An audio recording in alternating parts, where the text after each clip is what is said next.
કરુણા અભિયાન અંતર્ગત ભુજ અને આજુબાજુના વિસ્તારોમાંથી ઘાયલ પક્ષીઓને સારવાર અપાઈ।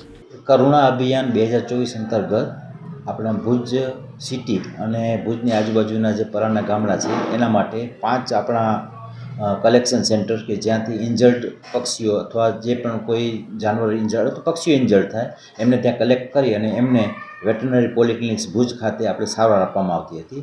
એમાં કુલ આપણે 5 કલેક્શન સેન્ટર રાખવામાં આવેલા, એમાંથી 3 છે ભુજ ખાતે, એમાં એક હમીરસર તળાવ પાસે, બીજું વીડીઆઈ સ્કૂલ પાસે સુપાસ્યો મંડળ સંચાલિત, ત્રીજું આરટીઓ રેલવે સ્ટેશન પાસે, એક માધાપર જૂનાવાસમાં અને માધાપર નવાવાસમાં, આવી રીતના 5 કલેક્શન સેન્ટરો રાખવામાં આવેલા।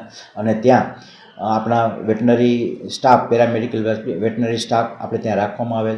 આથી જે પણ ઇન્જર્ડ થતા પશુઓ છે, આ પક્ષીઓ છે, એમને ત્યાં લઈ આવી અને ત્યાં પ્રાથમિક સારવાર આપી અને બહુ બ્લડ લોસ ન થાય અને એમને શોક ન લાગે એવી પરિસ્થિતિમાં એમને કેર કરી અને આપણે વેટનરી પોલિક્લિનિક્સ ખાતે એ લોકો લઈ અને અમારે અહીંયા એમને ઇમરજન્સી સર્વિસ સેવા કરી અને એમને બચાવવામાં આવ્યા હતા। અને આ પર્વ દરમિયાન ટોટલ 13 કબૂતર પક્ષીને બચાવવામાં આવ્યા હતા અને 3 પક્ષીઓ કે જે અહીંયા લઈ આવતા અમારી પાસે આવ્યા ત્યાં મૃત્યુ પામ્યા હતા। આમ ટોટલ 16 પક્ષીઓ ઘાયલ થયેલી અવસ્થામાં અહીં આવેલા, એમાંથી 13ને બચાવવામાં આવેલા હતા, 3નું ડેથ થયેલું હતું।